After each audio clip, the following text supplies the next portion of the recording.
Hoje, 18 de maio de 2019, iniciamos aqui o nosso seminário online, que terá um número de encontros ainda não pré-determinado, né, porque vamos seguir aqui a literatura tanto de psicanalistas como de outros autores não psicanalistas, e essa literatura, essa busca que vai determinar, né, quantos encontros teremos. Mas a ideia é que esse seminário online, né, que aconteça uma vez por mês, sempre aos sábados, das 10h30 da manhã a meio-dia. É fundamental a participação das pessoas que estiverem online, né? Porque a ideia aqui é gerar uma discussão, a proposta é essa da atividade, né? Mais do que simplesmente uma palestra, uma aula, né? Mas a ideia é de gerar uma discussão sobre esse tema proposto, que é uma pergunta.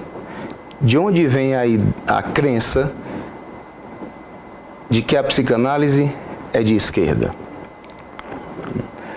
É interessante, porque quase que eu digo ideia agora, mas eu preferi crença porque já podemos nos utilizar, acho que de forma mais fidedigna, né, dessa noção, que é introduzida por Freud no seu livro O Futuro de uma Ilusão. Esse livro, que está publicado pela Companhia das Letras, com a tradução do Paulo César de Souza, do alemão, diretamente para o português, que é esse aqui. O que temos de tradução para a nossa língua no momento, pelo menos até o momento, de melhor que temos é essa, né? Então, a ideia é sempre trabalharmos aqui, né, com o fundador da psicanálise, com aquele que fez o retorno à sua obra, ou seja, com Sigmund Freud, com Jacques Lacan e com outros analistas. E trabalharmos também outros autores que possam, que deem condições a gente aqui de entender, né, a ideologia, o pensamento de esquerda, né, para podermos fazer essa comparação e essa relação, se é que há alguma relação, né, entre o que seria um pensamento de esquerda e o que seria a teoria e a clínica psicanalítica. Essa é a proposta desse seminário online. Então, desde já, eu já digo a vocês que do meu lado aqui tem um monitor em que eu posso ver a transmissão ao vivo e, claro, as mensagens de texto que vocês, por acaso, queiram me enviar, sejam intervenções, perguntas, colocações, né? Em um outro momento eu vou estar olhando aqui do lado para ver se tem alguma questão e dentro do possível poder falar, responder ou apenas ler, para que fique com acesso a todos aqui no vídeo também. A ideia é que essa live funcione assim e que ao mesmo tempo eu possa... Bom dia, Sidney, Felipe Rodrigues, e que depois eu possa fazer uma pequena edição aqui para publicar no YouTube. Então, como vai ser publicado no YouTube, as citações, as referências, sejam referências bibliográficas, sejam links de vídeos no YouTube que sejam citados, que forem citados aqui por mim, né? Então, o que formos trabalhando aqui, a ideia é que eu deixe depois na descrição do vídeo no YouTube essas referências e links, já que hoje em dia praticamente tudo nós podemos baixar da internet, ou seja, os textos, os vídeos, né? Então fica melhor assim para agilizar o nosso trabalho, dinamizar o nosso trabalho e evitar que a gente tenha, a cada encontro desses seminários, eu tenho que me repetir tanto, né? Ou seja, para diminuir isso, né? Evitar. Então, como eu falava agora há pouco, vamos iniciar hoje com um livro de Freud, que é O Futuro de uma Ilusão, um livro de 1927, né, em que Freud vai tratar prioritariamente sobre a questão da religião, né, com o que ele vai definir como ilusão, né, mas também nos ajuda a entender o porquê eu utilizo no título desse evento, né, a palavra Crença. Poderia ter usado ideia, pensamento, mas eu escolhi crença, né? E parte dessa escolha tem a ver com a noção de crença, né, que se aproxima, vamos ver a definição aqui em Freud ainda, né, da noção de ilusão também. Isso é fundamental porque se a ideia aqui é seguir os textos, principalmente de Freud e Lacan, né, e textos de autores, né, de esquerda, hoje a ideia é que possamos começar a trabalhar aqui o Manifesto do Partido Comunista, mais conhecido como Manifesto Comunista, que foi lançado pela editora Boitempo, né, uma tradução confiável, que é essa aqui. É uma tradução que eu indico, né? Tem os prefácios também de Karl Marx e Friedrich Engels, os prefácios de muito tempo depois da publicação do Manifesto, que foi em 1848. Né? E por que trabalharmos esse texto do Marx e Engels? Justamente porque podemos pensar como, na literatura de esquerda, como uma pedra fundamental. Né? Claro que existiam já antes deles vários sociólogos, teóricos de todas as ordens, né, desenvolvendo sobre a noção de socialismo, principalmente nas suas diferentes vertentes, né, em vários países, né, mas podemos pensar como o Manifesto Comunista como algo que funciona como dando início à real discussão, né, do que, tanto na sua forma mais radical, né, se implantou, por exemplo, na Rússia, né, como a mudança que foi havendo a partir dos fracassos do socialismo, do comunismo no mundo, e que, apesar dos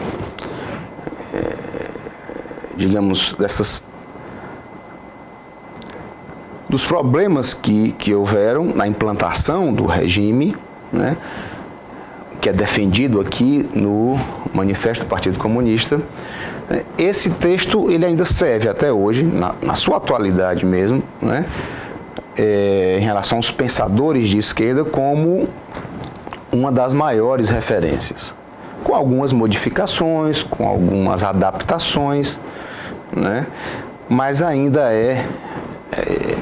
digamos, acredito eu, a principal referência, ou pelo menos uma referência fundamental e é essencial ao pensamento de esquerda. Então temos aqui hoje, no nosso primeiro encontro, essas duas obras. Para nos ajudar em relação ao tema do seminário, acredito que seja importante também seguirmos algo da biografia desses autores. Por isso temos aqui, vamos ver algumas citações aqui de 3 biografias de Freud, né? Posteriormente vamos ver algo da biografia de Lacan também. E isso acredito que pode nos ajudar, já que o nosso intuito é tentar entender que relação é essa que se faz da teoria, do pensamento, da clínica de clínica psicanalítica, né, com o pensamento de esquerda no mundo. Vocês já devem ter escutado, percebido reação de colegas, né, do campo da psicanálise, ou que se digam psicanalistas, ou pessoas que estudam psicanálise, ou tem alguma leitura da teoria psicanalítica, aproximando, né, o que seria o pensamento, né, de Freud e de Lacan, né, do que seria, do que é o pensamento de esquerda.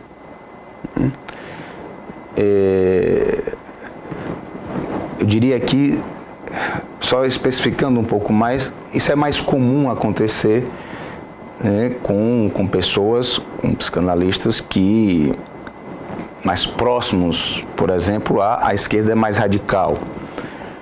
Por exemplo, pessoas que se identificam mais com a ideologia do PT, do PSOL, do PCdoB, né, aqui no Brasil. Não é com todo mundo de esquerda que vemos dessas reações. Isso para ficar claro desde o início. Então, quando falamos aqui de esquerda, principalmente para fazermos uma relação com essa esquerda mais radical. Por isso, o termo crença é importante aqui, né, no título do evento, né, de onde vem a crença de que a psicanálise é de esquerda, justamente para podermos articular com a noção de crença que está no Futuro de uma Ilusão em Freud e também em outras obras suas também. O que, por exemplo, para alguns pensadores de esquerda não radicais, essa noção de crença talvez não tenha muito sentido.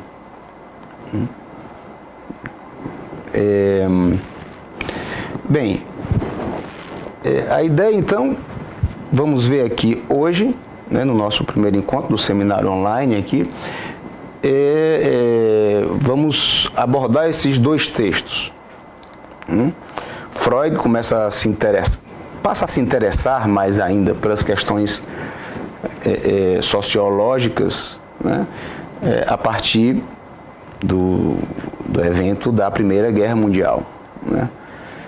Então, esse texto, que é de 1927, só para contextualizar, ele é publicado, 10 anos depois da Revolução Russa, de 1917. Que se deu no meio aí, enquanto acontecia a Primeira Guerra Mundial.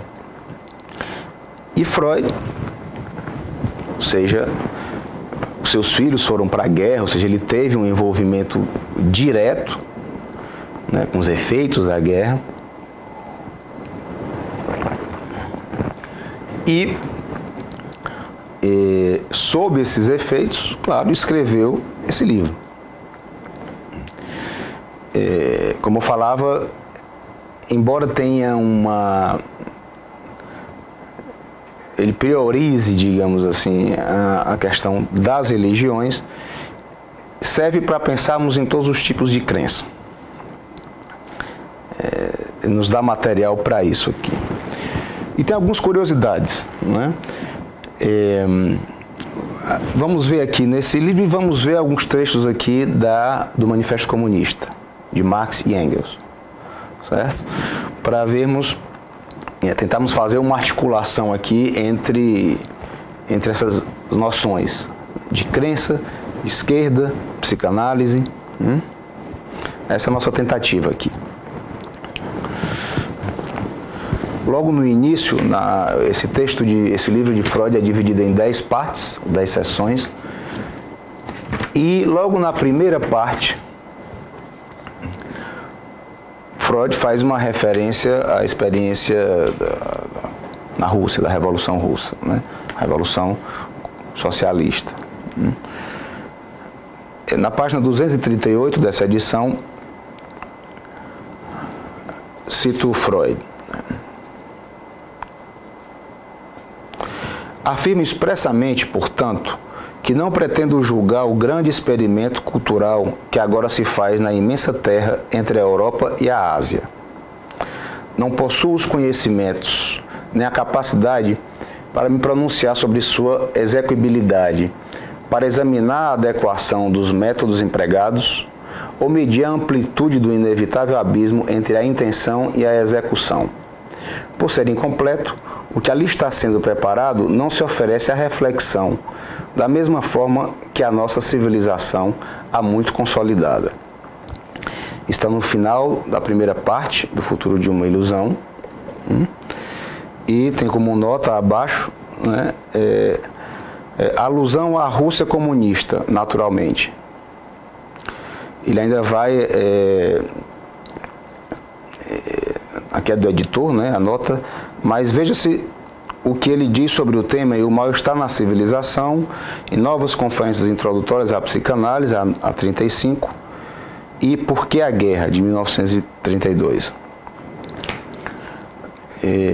Essa é uma primeira referência, no caso aqui, ao comunismo, referência de Freud nesse seu livro.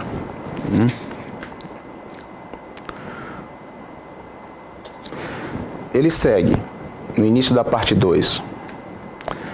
Mas, com o entendimento de que toda cultura se baseia na coação ao trabalho e na renúncia aos instintos, podemos traduzir como pulsão, como pulsões aqui, e, portanto, inevitavelmente provoca a oposição daqueles atingidos por tais exigências, tornou-se claro que os próprios bens, os meios para a sua aquisição e os regulamentos para a sua distribuição não podem constituir o essencial ou o único elemento da cultura, pois eles se acham ameaçados pela rebeldia e pela ânsia destrutiva dos participantes da cultura. Então vejam que no final da parte 1, Freud vai fazer alusão à experiência, né, da Revolução Comunista, Revolução Russa, que aconteceu 10 anos antes, e no início da segunda parte ele já vai dizer que não dá para se ater somente nesses aspectos, em relação aos bens de produção, ou seja, que a cultura, como ele fala, a cultura consolidada, vem além disso. É muito interessante a narrativa nesse livro, porque o Freud, a partir da seção 4, ele cria um oponente imaginário, ou seja, ele vai colocando, vocês podem ver aí entre aspas, no texto, uma pessoa imparcial, digamos, ou parcial, mas que está todo tempo se colocando como seu oponente. O oponente é as suas ideias, suas convicções.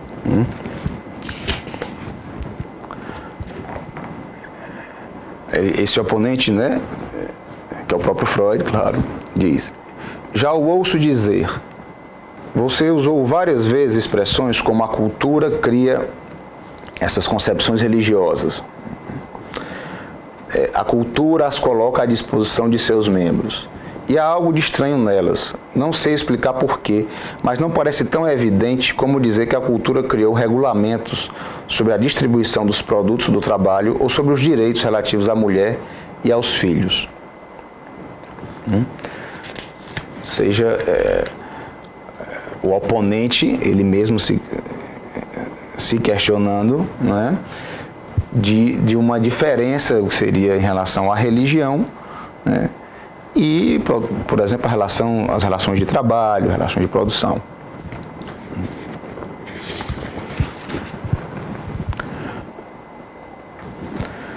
Nessa parte 4 ainda, né, essa parte nós podemos fazer nos remeter ao Manifesto Comunista também, porque são temas, pois trata do mesmo tema aqui.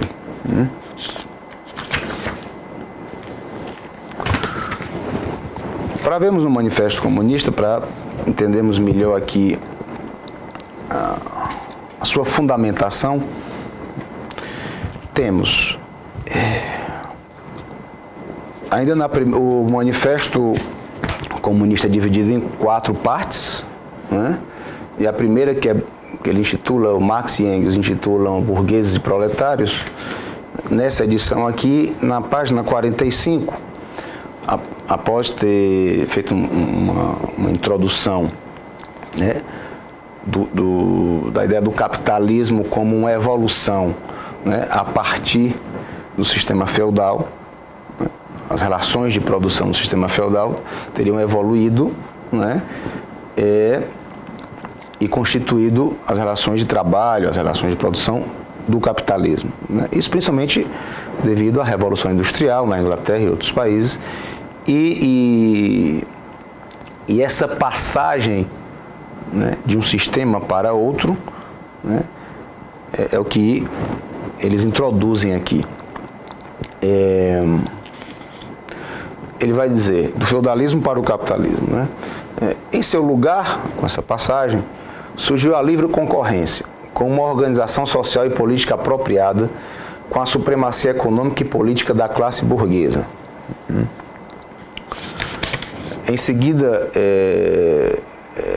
há uma crítica aqui em relação a isso que se constituiu, no caso, como capitalismo, né, como sistema de produção. Falando da crise desse sistema, né? Basta mencionar as crises comerciais que, repetindo-se periodicamente, ameaçam cada vez mais a existência da sociedade burguesa. É interessante porque essas crises, as crises do capitalismo, podemos contar aí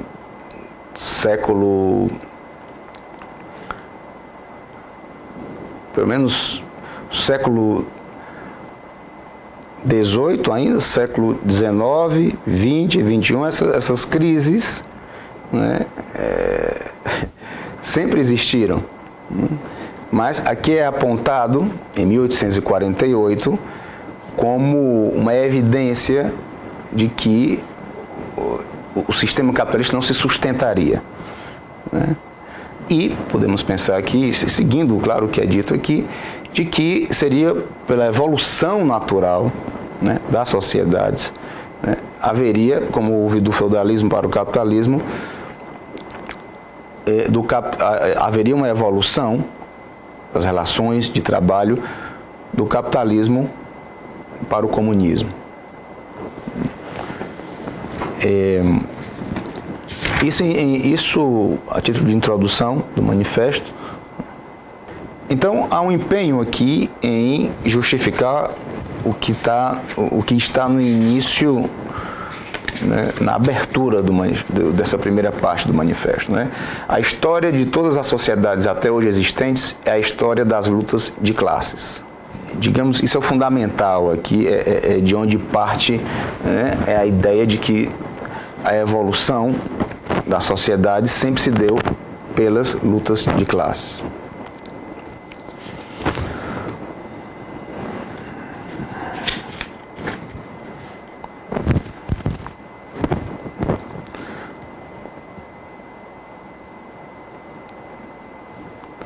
Bem,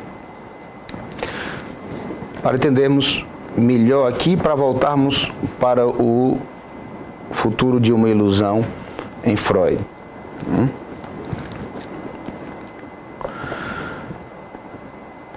Na página 49 dessa edição, o trabalho industrial moderno, a subjugação do operário ao capital, tanto na Inglaterra como na França, tanto na América como na Alemanha, despoja o proletário de todo o caráter nacional. As leis, a moral e a religião são para ele meros preconceitos burgueses, através dos quais se ocultam outros tantos interesses burgueses. Todas as classes que no passado conquistaram o poder trataram de consolidar a situação adquirida, submetendo toda a sociedade às suas condições de apropriação. Os proletários não podem apoderar-se. Bom dia, Ana Amélia. Os proletários não podem apoderar-se das forças produtivas sociais, senão abolindo o modo de apropriação a elas correspondente e, por conseguinte, todo o modo de apropriação existente até hoje. É natural que o proletariado de cada país deva, antes de tudo, liquidar a sua própria burguesia. Então, de novo, Marx e Engels reforçam aqui a ideia que fundamenta todo o manifesto, né, de que todas as sociedades anteriores, como vimos, se basearam no antagonismo entre classes opressoras e classes oprimidas.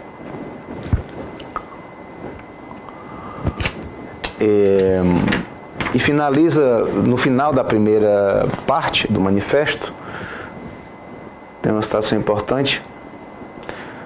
Assim, o desenvolvimento da grande indústria retira dos pés da burguesia a própria base sobre a qual ela assentou seu regime de produção e de apropriação dos produtos. A burguesia produz, sobretudo, seus próprios coveiros. Seu declínio e a vitória do proletariado são igualmente inevitáveis. Interessante essa citação, no final da primeira parte, é porque o Khrushchev, né, que vem depois de Stalin, né, na antiga União Soviética,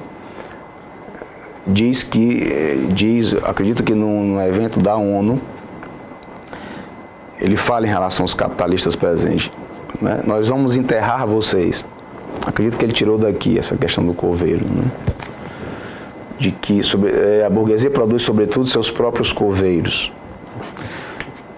Não foi isso que aconteceu, claro, né? Foi o contrário.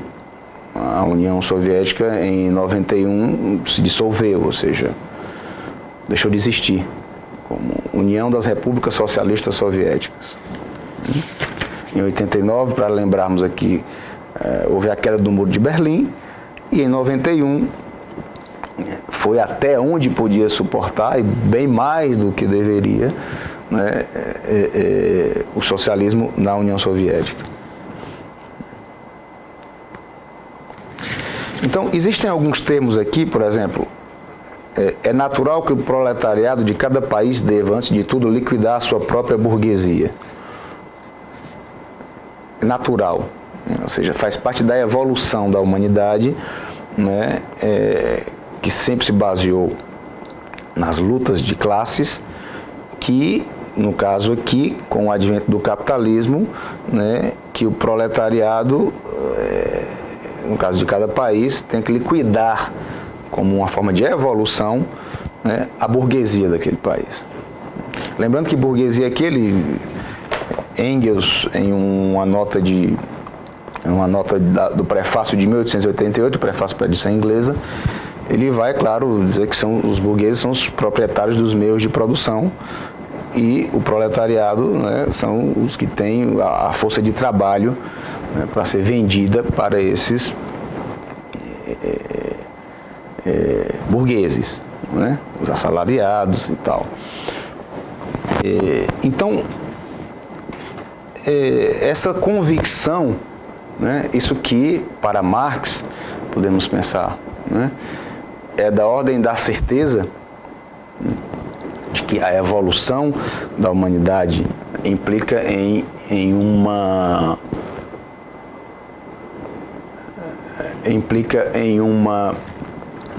natural, né, destituição de uma classe, né, e mais do que isso, da destituição de todas as classes, ou seja, da diferença. A ideia de comunismo, mais do que tudo, é a ausência de classes. A ideia de que o proletariado se torne uma classe dominante seria, né, digamos, um meio para a extinção das classes, ou seja, das desigualdades, das diferenças, né? Porque essas desigualdades, diferenças, na cultura, a ideia aqui é que seriam somente conteúdo manifesto, digamos, da ideologia burguesa. Bem, no futuro de uma ilusão, em Freud, tem um trecho interessante nessa parte 4 que eu estava vendo com vocês, que é justamente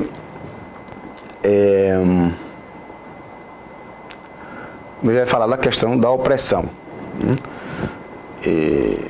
o Freud vai trabalhar aqui uma perspectiva de que, em relação às religiões, né, ele faz comparativos aqui, claro, na psicanálise, da relação, por exemplo, com a autoridade paterna, com algo que ele trabalha já em Totem e Tabu, bem antes, né, e que a ideia do pai da horda, a ideia da instauração da lei, né, e, digamos, da noção maior, digamos, nas tribos iniciais, né, primitivas, de que o pai da horda, aquele que poderia gozar de todas as filhas, né, ou seja, gozar de tudo e subjugar toda a família, a mulher, as mulheres, os filhos, as filhas, né, essa seria, digamos, na visão de Freud, o exemplo maior, o ápice do que é a opressão de um humano, né, exercida sobre outros. A evolução da humanidade foi fazendo com que a cultura foi impondo soluções, digamos, né? E uma das soluções que tem a ver com isso, com a lei, com a autoridade, é a formação das religiões. Mas tem algo interessante aqui que tem a ver com o que estamos vendo aqui no Manifesto Comunista. Na página 258 dessa edição,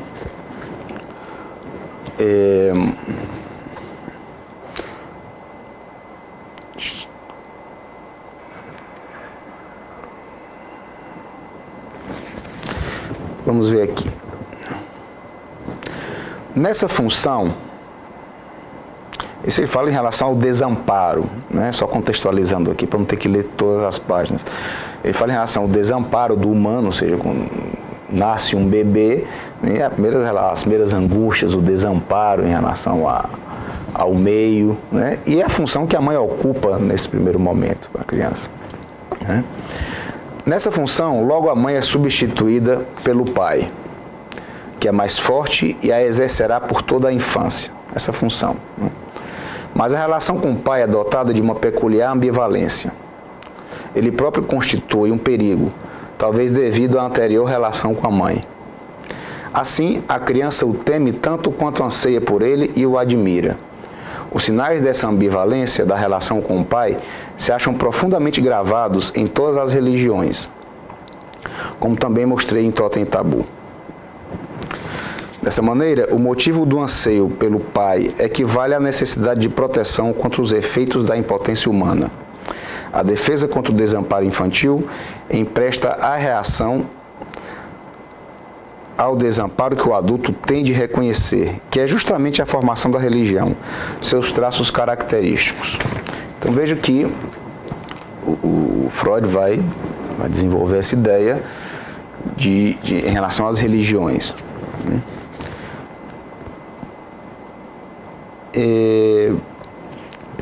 O que é interessante porque essa questão da família, do pai, da autoridade paterna, ela é vista aqui no manifesto. Vamos ver onde.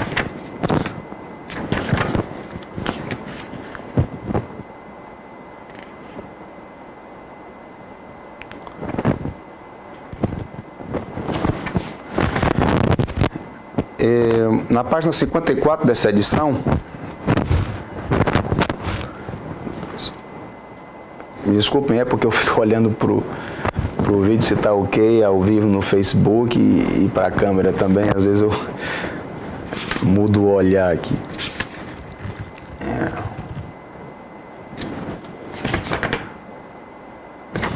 A noção de família aqui.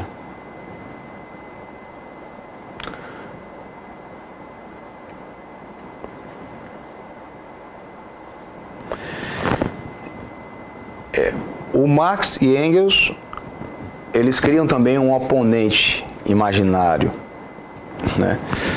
Interessante isso. Isso na parte 2 do Manifesto Comunista, página 54, lendo aqui.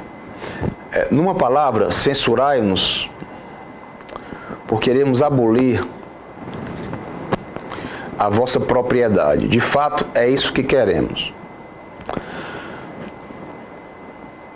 A partir do momento em que o trabalho não possa mais ser convertido em capital, em dinheiro, em renda da terra, numa palavra, em poder social capaz de ser monopolizado, isto é, a partir do momento em que a propriedade individual não possa mais se converter em propriedade burguesa, declarais que o indivíduo está suprimido. Continua. Confessais, no entanto, que quando falais do indivíduo, quereis referir-vos unicamente ao burguês, ao proprietário burguês. E esse indivíduo, sem dúvida, deve ser suprimido.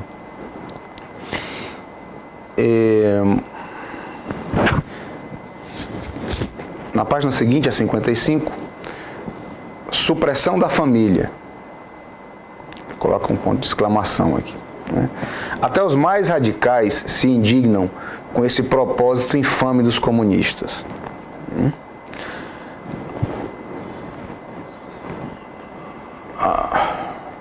A família burguesa desvanece-se naturalmente com o desvanecer de seu complemento, e ambos desaparecem com o desaparecimento do capital.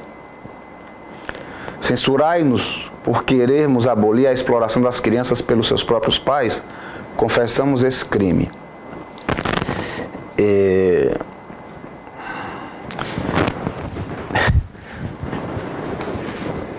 Eu acho muito pouco provável que Freud, já que estamos vendo uma obra sua em paralelo aqui, pudesse concordar com algo dessa ordem, de que algo para a evolução da humanidade seria a supressão da família, a supressão da autoridade paterna, principalmente, não é? Essa crítica que é feita no manifesto ao patriarcado, não é? E sem falar em Lacan.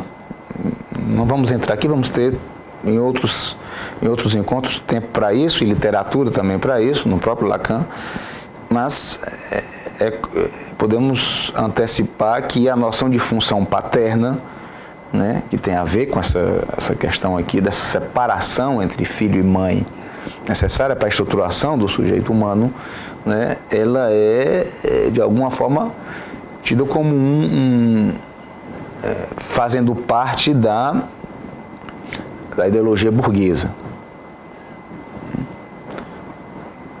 Ou seja, deveria ser suprimida. Isso sempre lembrando, em nome da ideia da supressão dessa classe burguesa para, com a evolução, não haverem mais classes, não haver mais diferenças. Essa é uma questão importante a lembrar aqui, que é o que fundamenta o manifesto, o manifesto comunista. O casamento burguês é, na página 56, na realidade, a comunidade das mulheres casadas. No máximo, poderiam acusar os comunistas de querer substituir uma comunidade de mulheres hipócrita e dissimulada por outra que seria franca e oficial. De resto, é evidente que, com a abolição das atuais relações de produção, desaparecerá também a comunidade das mulheres que deriva dessas relações, ou seja, a prostituição oficial e não oficial. Em relação às ideologias religiosas, na página seguinte, a 57, a história de toda a sociedade até nossos dias moveu-se em antagonismos de classes, antagonismos que se têm revestido de formas diferentes nas diferentes épocas. Mas dirão, em relação às religiões, né? As ideias religiosas, morais, filosóficas, políticas, jurídicas, etc., modificaram-se no curso do desenvolvimento histórico. A religião, a moral, a filosofia, a política e o direito sobreviveram sempre a essas transformações. Isso é o oponente, né, no Manifesto Comunista. Além disso, há verdades eternas, como a liberdade, a justiça, etc., que são comuns a todos os regimes sociais. Mas o comunismo quer abolir essas verdades eternas, quer abolir a religião e a moral, em lugar de lhes dar uma nova forma. Isso contradiz todos os desenvolvimentos históricos anteriores. Então, o Marx e Engels vão responder a isso, né? Mas qualquer que tenha sido a forma assumida, a exploração de uma parte da sociedade por outra é um fato comum a todos os séculos anteriores. Portanto, não é de espantar que a consciência social de todos os séculos, apesar de toda a sua variedade e diversidade, tenha se movido sempre sob certas formas comuns, formas de consciência, que só se dissolverão completamente com o desaparecimento total dos antagonismos de classe. A diferença.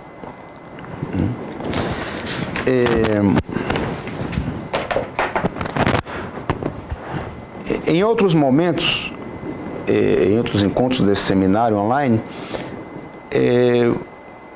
vamos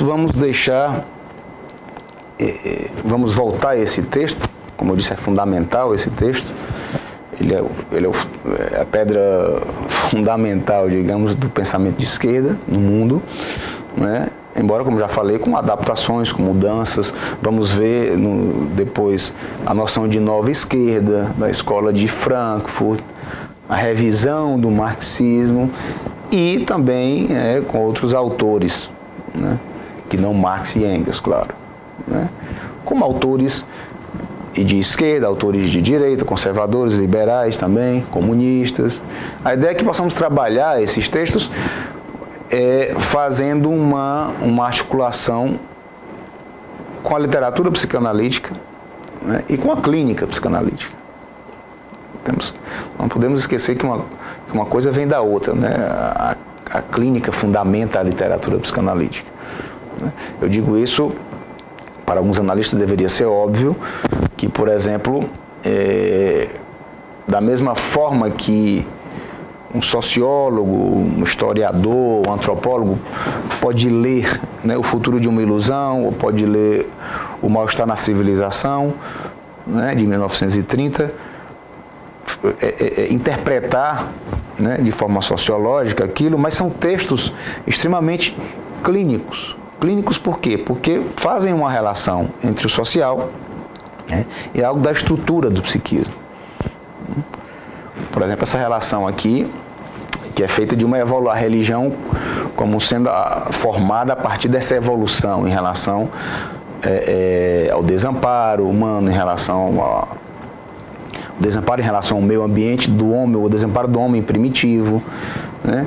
O que se exerce como autoridade também. Então, a importância de vermos estarmos nos textos, né, é justamente para não cairmos aqui numa ideia do achismo, né, de que, eu acho que fulano pensava assim, eu acho que Freud quis dizer aquilo. Não, nós vamos nos textos. A nossa ideia aqui é descobrir de onde vem essa ideia, né, ou essa crença, melhor dizendo, né, que muitos analistas têm, de que a psicanálise, de alguma forma, né, teria uma visão de mundo, né, caracterizada como de esquerda.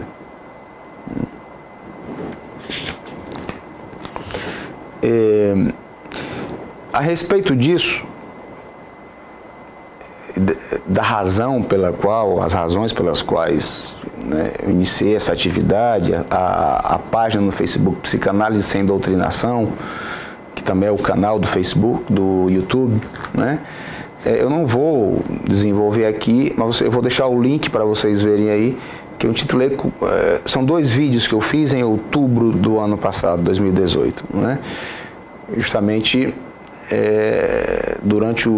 entre o primeiro e o segundo turno das eleições presidenciais, né? São vídeos em resposta aos manifestos, né, de psicanalistas a favor do candidato do PT. Isso vocês podem ver lá como isso. A Ana Amélia Souza está agradecendo para deixarmos as referências e dizendo que a psicanálise não é nem de esquerda nem de direita, muito pelo avesso. Tem razão. Muito obrigado, Ana Amélia, porque isso me ajuda aqui a trabalhar com vocês, porque não é porque a psicanálise, podemos pensar que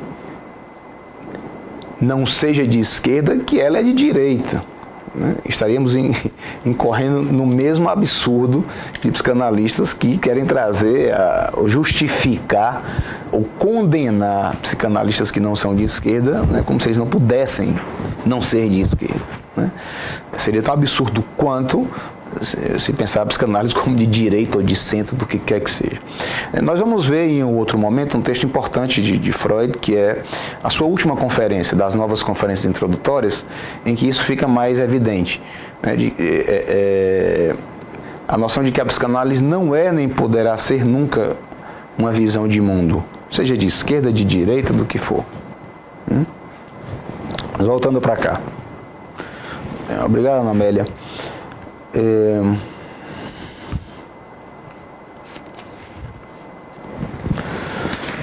Bem,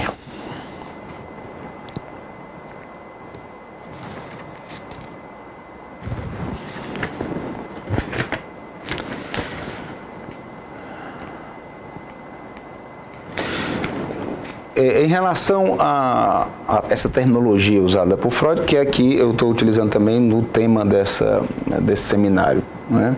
Noção de crença. Na página 268, né? Que já está na parte 6, Freud vai dizer, né? Chamamos uma crença de ilusão quando em sua motivação prevalece a realização de desejo. E nisso não consideramos seus laços com a realidade, assim como a própria ilusão dispensa a comprovação. Interessante porque o Manifesto Comunista é todo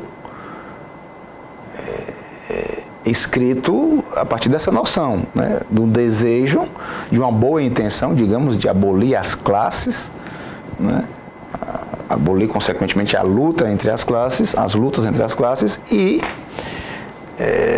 mas, melhor dizendo, não se sustenta em nada da realidade. Como é apontado por Freud no início da parte 2, que vimos agora há pouco, né?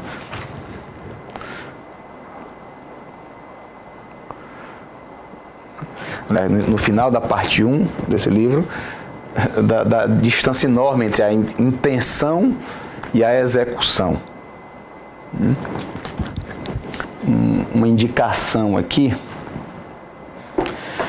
de indicações biográficas, que é importante que a gente possa começar a ver também em Freud, no caso, depois teremos em Lacan também,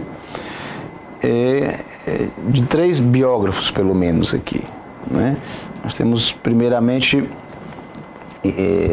podemos ir também nessas referências aqui, eu acho importante, não só no livro de Freud, mas para termos uma noção do pensamento de Freud, pensamento do inventor da psicanálise, né? A respeito dessas questões que foram, ou seja, a primeira esquerda, ou a esquerda mais radical, foi justamente na época em que ele viveu, né? Época de Revolução Russa, né? Primeira Guerra Mundial. Então, tem algumas referências aqui importantes para termos uma noção do que era para Freud isso, esse pensamento, o pensamento comunista, no caso aqui. Já que estamos falando da esquerda no início, né, nos primórdios da esquerda mais radical. Essa biografia aqui do Ernest Jones, né, Vida e a Obra de Sigmund Freud, no volume 3,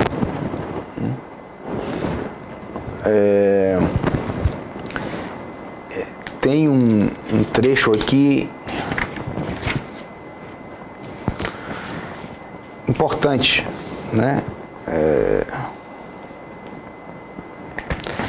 Da época, né? Um texto biográfico aqui, né? Então eu vou ler, está na página 33 dessa biografia, do volume 3, que, o Ernest Jones falando, né? Houve, naturalmente, comentários sobre as grandes mudanças da situação europeia e Freud me surpreendeu ao dizer que recentemente havia tido uma conversa com um ardoroso comunista, tendo parcialmente se convertido ao bolchevismo, como então era denominado. interessante a ironia disso aqui. Foram informados de que o advento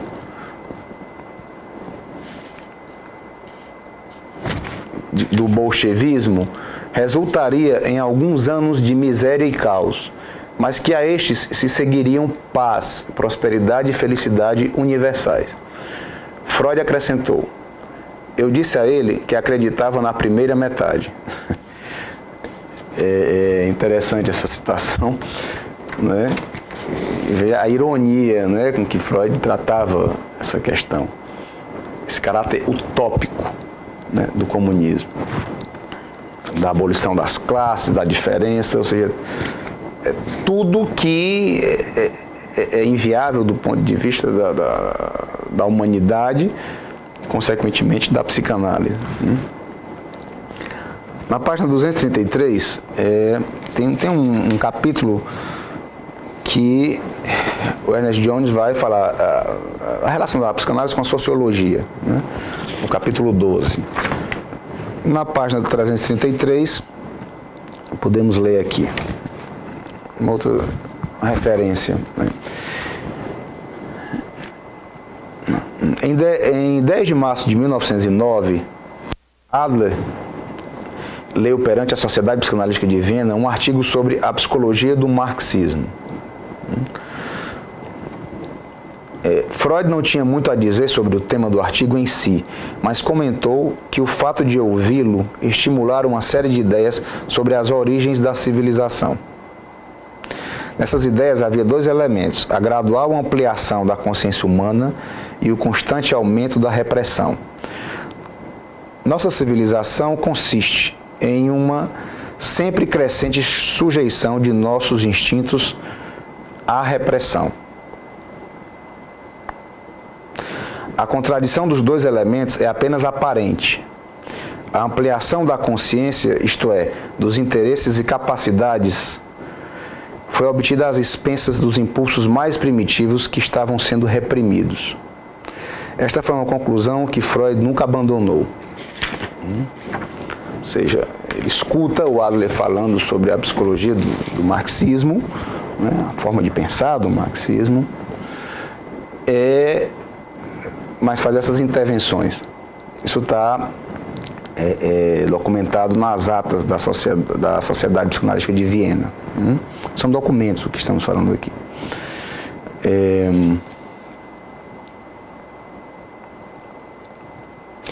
Na página 339 tem o Ernest Jones continua aqui sobre esse tema.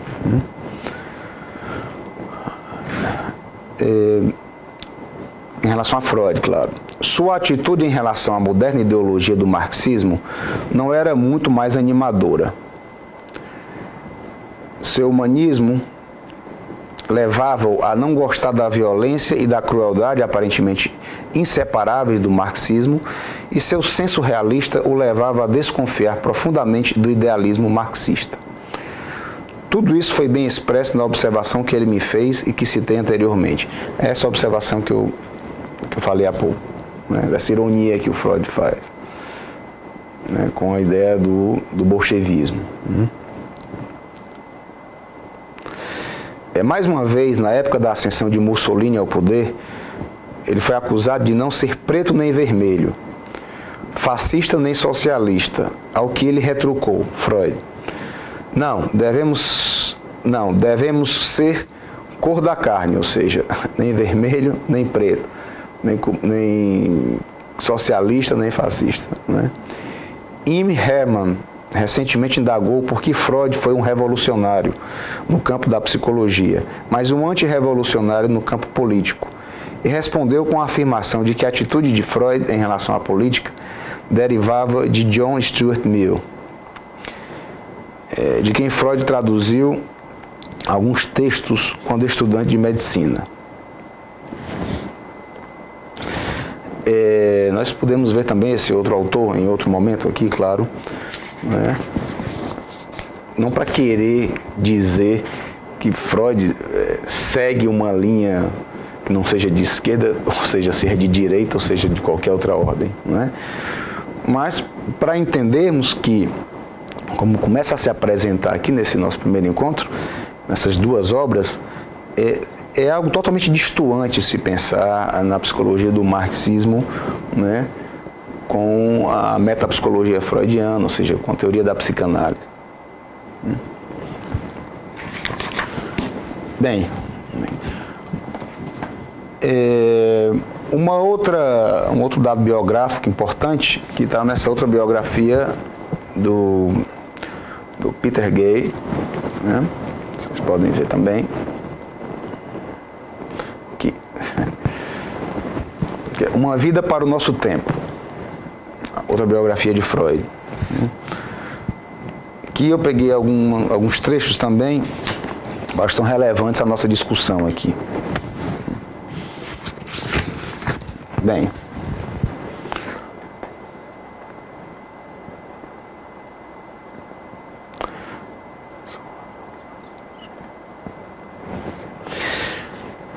ele tinha dito, Freud aferense, que nós, os psicanalistas, né, somos e continuamos objetivos, exceto por isto, investigar e ajudar.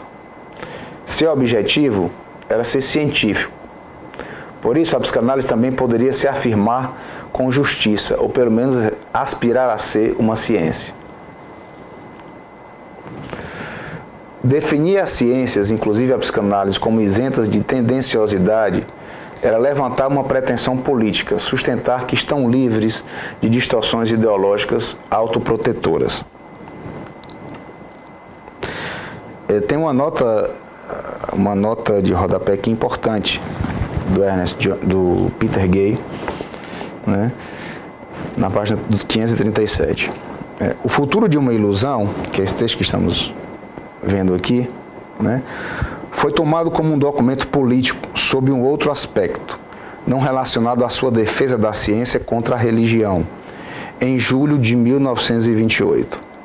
Freud informou em julho de 1928, Freud informou a Ernest Jones, tendo recebido a notícia de Eidington, que a censura soviética havia proibido a tradução do livro para o russo. Isso é uma carta de Freud a Jones de 17 de julho de 1928.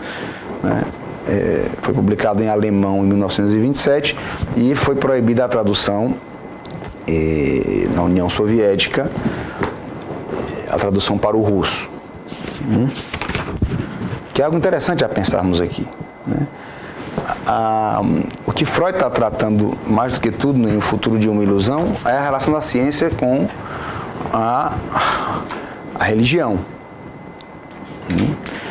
Mas por que será que esse tema incomodava os comunistas? Se a questão era derrubar ou suprimir qualquer questão ligada à classe burguesa, à religião na classe burguesa, como mais uma manifestação da ideologia burguesa, que era o que era responsável por toda a desgraça no mundo, né? Porque uma crítica à religião seria censurada, ou seja, seria impedida de ser traduzida para o russo. É uma pergunta a nos fazermos aqui. Que receio tinham, né, os comunistas de que as pessoas tivessem acesso a esse texto de Freud? Podemos encontrar algumas respostas aqui, voltando ao texto. Indo aqui para a sexta parte, ou sexta seção do livro de Freud, né, podemos ver na página 266.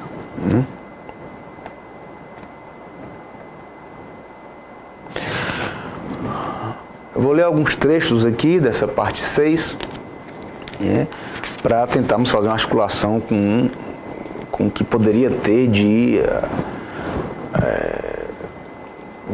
subversivo em relação ao comunismo aqui.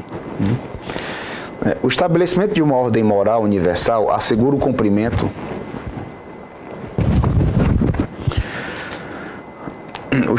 O estabelecimento de uma ordem moral universal assegura o cumprimento da exigência de justiça,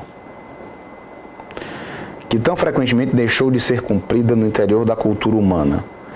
A continuação da existência terrena numa vida futura fornece a moldura especial e temporal em que devem se consumar essas realizações de desejos.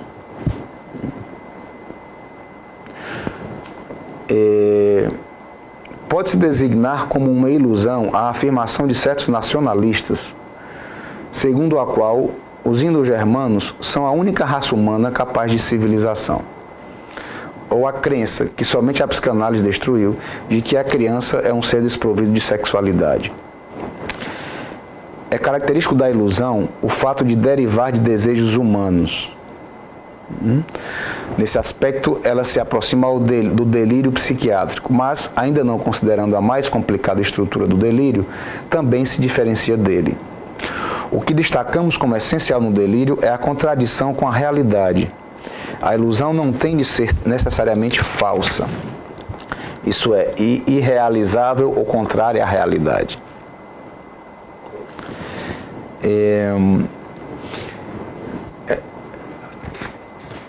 A ilusão, a crença como ilusão, né, era algo, certamente, essa é uma leitura minha, né, que deveria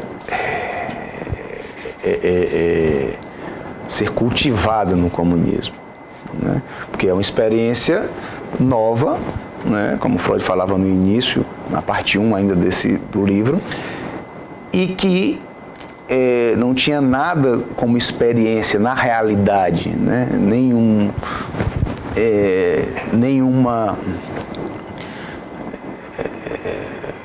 Nada na história que justificasse, né, o pensamento comunista. Muito pelo contrário, né? A evolução da humanidade se deu, né, de uma forma totalmente distinta, né? Ou seja, a ideia de haver uma classe só, ou seja, melhor dizendo, não haverem classes, isso é como pensamos aqui, é como fazer um corte em toda a noção de evolução da humanidade. É ir contra totalmente, né, a realidade. Então, claro, podemos até ter uma referência interessante, eu vou deixar também para o link no YouTube, é um vídeo bem curto do Luiz Felipe Pondé, filósofo, né, que ele intitula Professores de Esquerda. É interessante porque ali podemos fazer também, brevemente, uma articulação entre a esquerda mais radical, né, e a religião, como crença, como ilusão, né? Como isso é tomado por alguns professores universitários, por exemplo, né? e que podemos ver aí se justificar também aqui, né? Ou seja, da mesma forma que se formam as religiões, e como se constituiu essa crença, né, na ideia da igualdade. Ou seja, as medidas aqui no Manifesto Comunista, né, são elencadas aqui 10 medidas para se chegar ao comunismo. Isso no final da parte 2. Né. É interessante que podemos ver em cada uma delas que vai totalmente contra qualquer noção de evolução da humanidade. Não é à toa, não é por acaso que Freud se referia aos bolcheviques como que ridicularizando, ou seja, a sua utopia. Freud sabia, como vemos nesse texto e em outros, o mal-estar na civilização, a psicanálise, ou seja, a ideia da psicanálise, que alguns tomam como uma visão de mundo, a crítica que ele faz a isso na sua última conferência, das novas conferências introdutórias. Então nós temos uma real noção aí em Freud que ele se afasta muito desse pensamento, né? Vamos voltar aqui ao texto. Eu estou fazendo questão de de acompanhar a letra de Freud aqui, porque como é um tema polêmico esse, né, ou seja, é importante que eu não caia também aqui em uma outra crença, né? Ou seja, de que a psicanálise poderia ser de outra forma, ou seja, uma outra visão de mundo. A psicanálise não tem como ser uma visão de mundo, isso é importante se colocar aqui, né? Isso é radical na obra de Freud. E é importante que levemos em consideração para não incorrer no mesmo erro que muitos psicanalistas incorrem, né, quando se manifestam, né, fazem manifestos dos psicanalistas por tal ou tal ideologia de esquerda.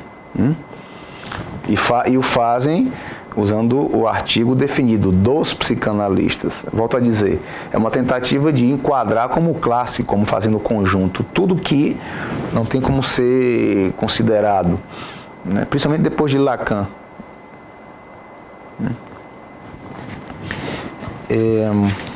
Bem, a 10ª parte de O Futuro de uma Ilusão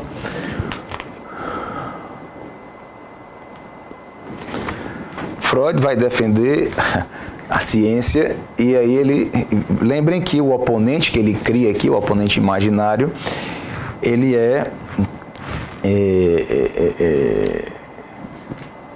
ou seja, aqui serve de uma autocrítica de Freud, né? Ou seja, ele vai defender tanto a ciência em detrimento da religião, de que a humanidade avançaria muito mais se levasse em consideração a ciência, né? Que suprimisse, digamos, de alguma forma as religiões, né? Que ele mesmo faz uma autocrítica aqui, podemos ler, página 293, no início da 10ª e última parte do livro. Depois de Freud fazer essa exposição de que a ciência, né, deveria estar realmente muito acima das religiões e tal. Isso parece mesmo formidável, isso o oponente falando, né? Uma humanidade que, abandonando todas as ilusões, tornou-se capaz de arranjar-se toleravelmente na Terra. Mas não posso partilhar suas expectativas. Não por ser o teimoso reacionário que talvez me considere, mas por prudência. Acho que agora trocamos os papéis. Você se apresenta como um entusiasta que se deixa arrebatar por ilusões, e eu represento as demandas da razão, os direitos do ceticismo. O que você expôs me parece baseado em erros que, acompanhando o seu procedimento, posso chamar de ilusões, pois claramente revelam a influência de seus desejos. Na página seguinte, 294. Se você pretende expulsar a religião de nossa cultura europeia, isso poderá ocorrer apenas mediante outro sistema doutrinal. E este assumiria desde o começo todas as características psicológicas da religião. A mesma sacralidade, rigidez e intolerância, e a mesma proibição de pensar para defender-se. Alguma coisa assim é preciso ter para fazer frente às necessidades da educação. E não é possível abdicar da educação. Vai enfatizar no final do parágrafo, né? São essas as perspectivas para o seu primado do intelecto.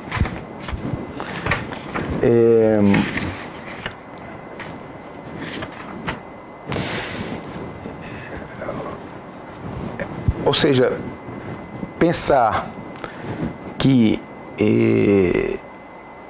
pode-se fazer um corte brusco, radical, né, em algo, por exemplo, como as religiões, né? E veja bem, eu não estou colocando aqui, não estou falando como uma defesa das religiões, né, que podem sim causar muito mal à humanidade, né? Mas eu estou falando de outra coisa, eu estou falando de tanto as religiões como as instituições que foram formadas, né, a partir da civilização, né? Família, religião, os governos, o Estado, promover uma ruptura radical em qualquer uma dessas instituições, né, que é o que propõe, na realidade, em todas essas instituições, porque essas instituições representariam uma manifestação da ideologia burguesa, por essa razão, ou seja, suprimir tudo isso, né, é algo que podemos pensar aqui, né, seguindo Freud, como sendo a solução, né, para a humanidade, né, algo totalmente absurdo, utópico.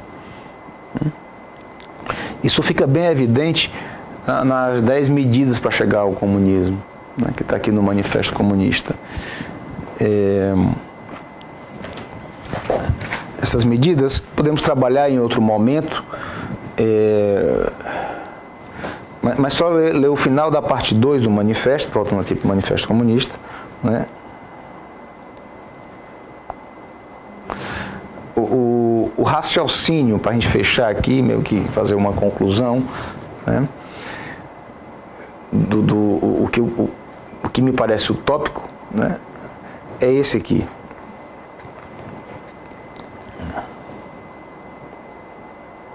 O poder político é o poder organizado de uma classe para a opressão de outra, né?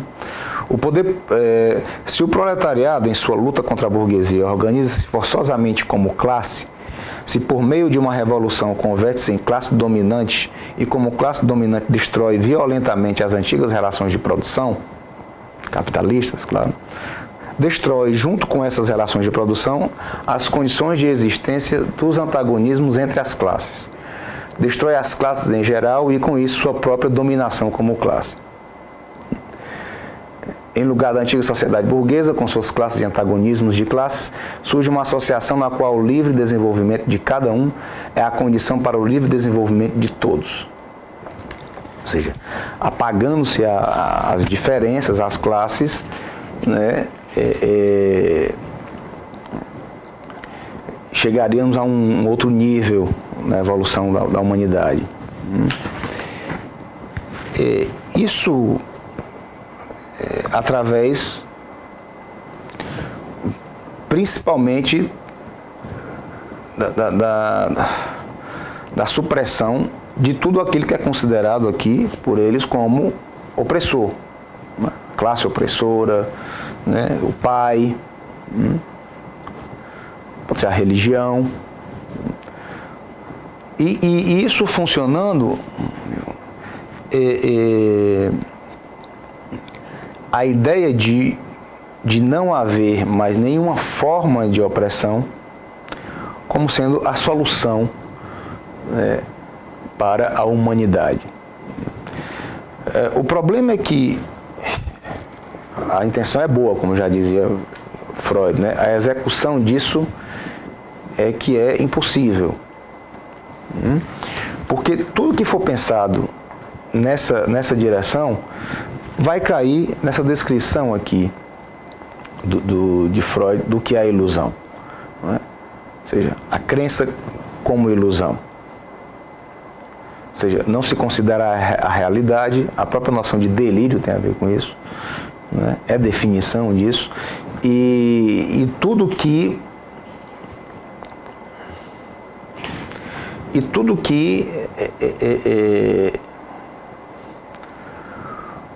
podemos pensar, tudo que vai de encontro a essa causa, que é da abolição das classes, através principalmente da abolição da propriedade privada, da propriedade dos meios de produção,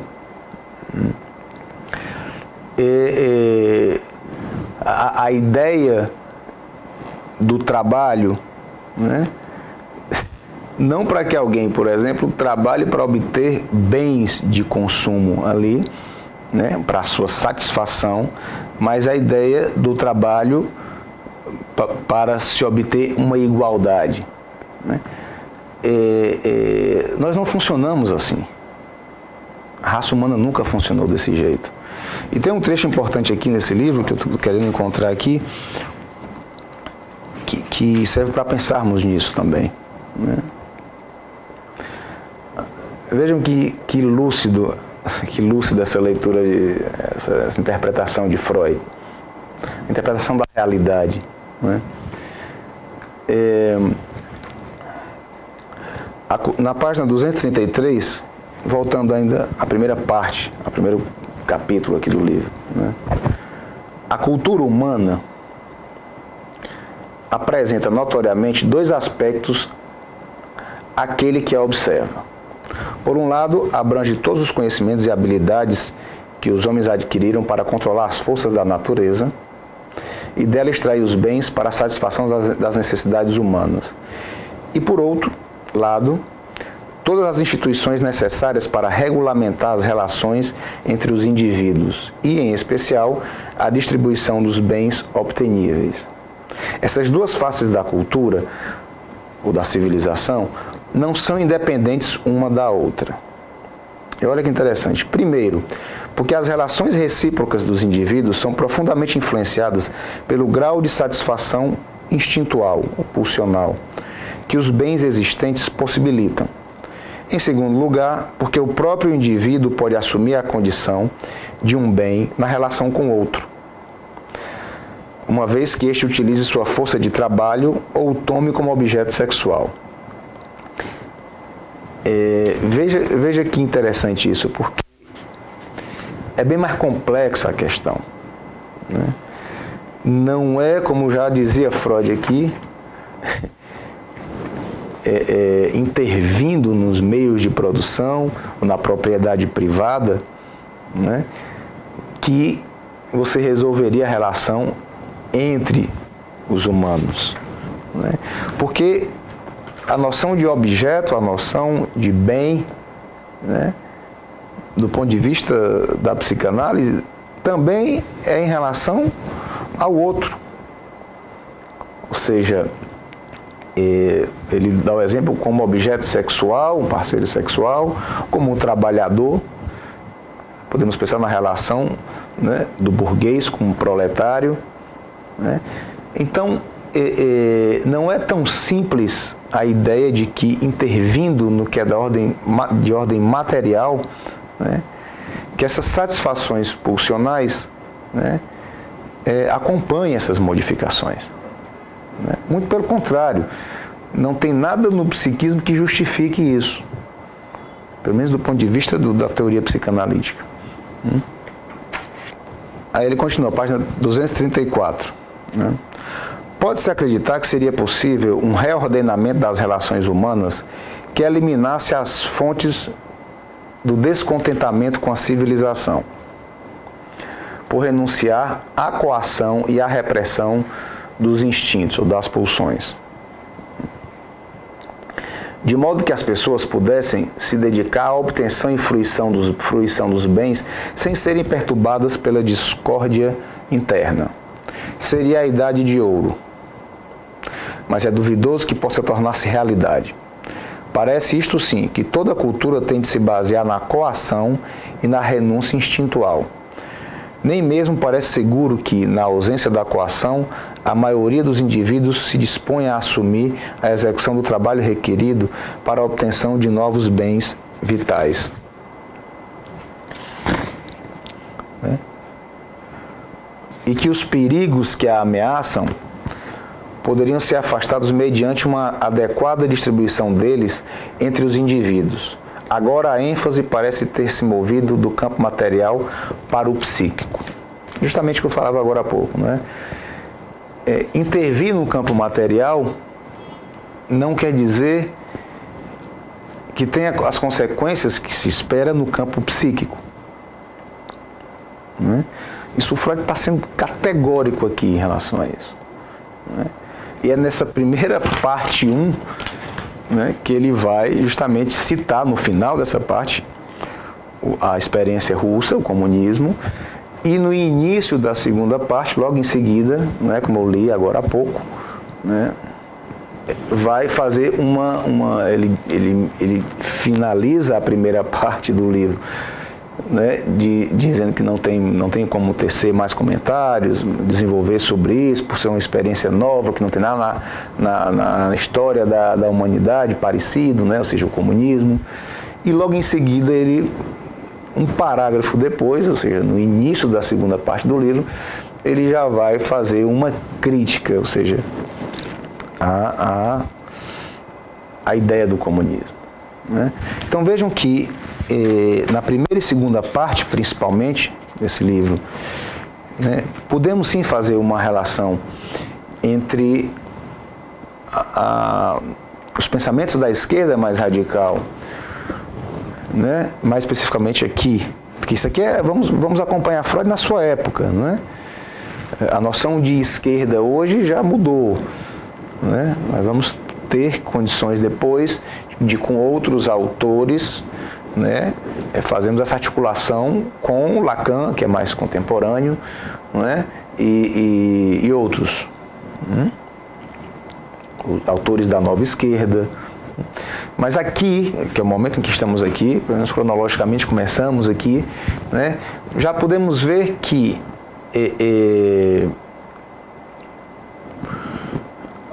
a ideia que se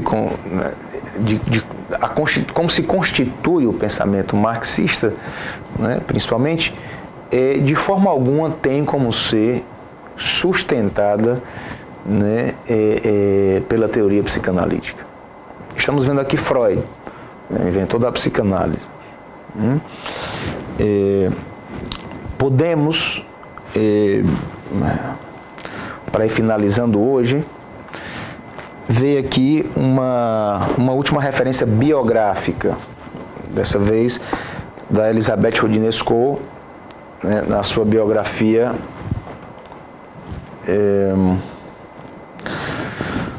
Freud, Sigmund Freud, na sua época e em nosso tempo. São outras referências aqui, né? Na página 396, podemos ver,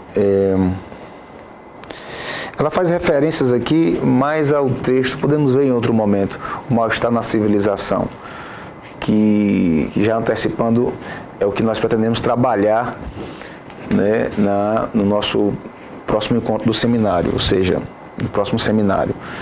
Vamos continuar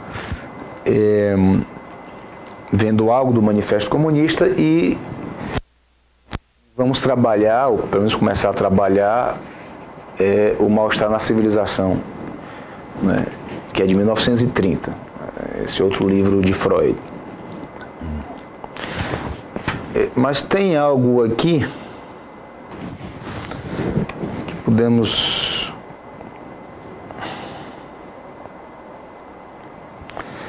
para não fazer essa referência ao que vamos trabalhar ainda no nosso próximo encontro, só uma referência biográfica aqui a respeito de um analista que é Wilhelm Reich. Esse Reich, né, contemporâneo de Freud, na página, melhor dizendo, na página 402, vamos ver aqui, após ter sido membro do Partido Social Democrata Austríaco, ele aderira ao KPD, que seria o Partido Comunista Alemão, e militava ardorosamente, ao mesmo tempo em que construía uma mitologia proletarista, segundo a qual a genitalidade do operariado seria isenta do micróbio burguês. Assim, não hesitava em afirmar que os neuróticos eram mais raros na classe operária do que nas camadas superiores da sociedade. Novo argumento contra a noção de pulsão de morte. Isso é o texto da Elisabeth Roudinesco, né? Ele, Wilhelm Reich, logo fundou uma sociedade socialista para consulta sexual e investigação sexológica, bem como clínicas de higiene sexual destinadas a atender o operariado, Sexpol, né? Reich votava uma admiração sem limites a Freud, enquanto Freud o tratava rispidamente. Temia sua loucura, sua celebridade e seu engajamento político. É uma referência que está aqui nesse capítulo que ela intitulou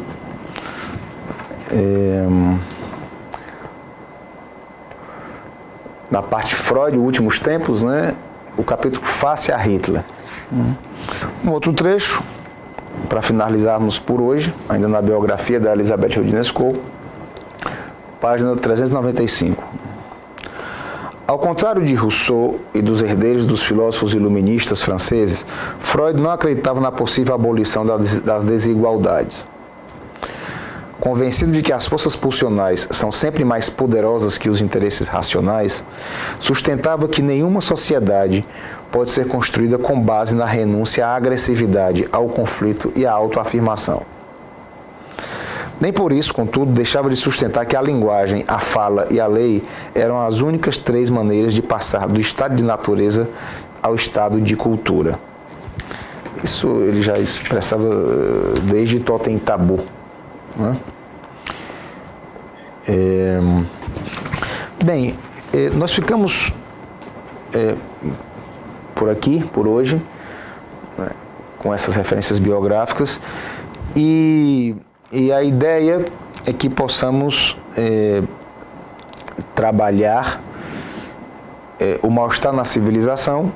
Nosso próximo encontro, que eu já adianto, vai ser dia 15 de junho, né, que é 15/6, que é um sábado, no mesmo horário, 10h30 da manhã ao meio-dia, né, através dessa live no Facebook. Se alguém quiser colocar intervenções, fiquem à vontade, né? Assim como seria importante que quando for publicado no YouTube esse vídeo, né, que vocês possam se inscrever no canal. O canal é Psicanálise Sem Doutrinação, né, do mesmo jeito, no mesmo título da página no Facebook. E para vocês seguirem os encontros desse seminário online, e também na descrição lá que tem no YouTube, vocês poderem ver os links, tanto das referências bibliográficas como de vídeos no YouTube que forem citados aqui, né, para facilitar o entendimento também, o acompanhamento, né, que é a nossa principal razão aqui de estarmos, é tentarmos entender, né, isso, né, essa coisa, essa crença de que a psicanálise é de esquerda. De onde é que vem isso, né? E podemos ver, começamos a ver hoje, pelo menos. Obrigado, Amélia. Podemos começar a ver hoje que Freud não compactuava de forma alguma, né, com o pensamento marxista, né? Isso podemos ver aqui, o pensamento marxista na sua época, a época que ainda estava muito em questão, as revoluções comunistas, socialistas no mundo,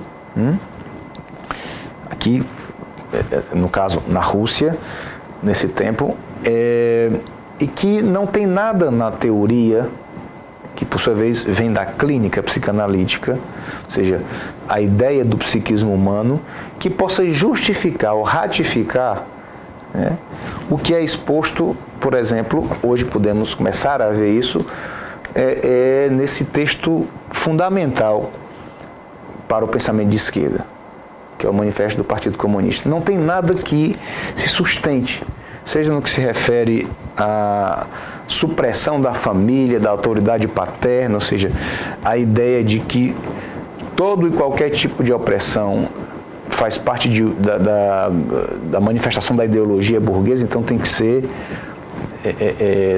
derrotado, suprimido, né, visando a extinção das classes. Não tem nada que possamos pensar nesse livro, e talvez por isso mesmo a proibição em 1928 da tradução para o russo, ou seja, tinha acabado de se consolidar como União das Repúblicas Socialistas Soviéticas, né, na Revolução Russa que se deu em 1917, ou seja, 11 anos depois foram traduzir esse livro na Rússia, foi proibido, claro, pelo regime comunista, né? Então, isso que fala da crença, da ilusão, pode nos ajudar não só a pensar na relação das ciências com as religiões, mas também da impossibilidade dessa tentativa de alguns analistas ou algumas pessoas que se dizem psicanalistas, né, de tomar o pensamento de esquerda, ou melhor, tomar a psicanálise como que para ratificar o pensamento de esquerda. Ou seja, ratificar isso e, claro, como sempre está aqui, são classes, né, luta de classes no caso, e condenar qualquer pensamento que não seja. Então, para começarmos a entender por que é tão agressivo para alguns esquerdistas mais radicais, né, que um psicanalista se diga liberal ou até conservador. Porque justamente tem a crença, a ilusão de que a psicanálise justifica essa obra aqui. Ratifica essa obra, né? Então, ficamos por aqui por hoje e até o próximo encontro nosso, dia 15 de junho, nesse mesmo horário. Obrigado e até lá.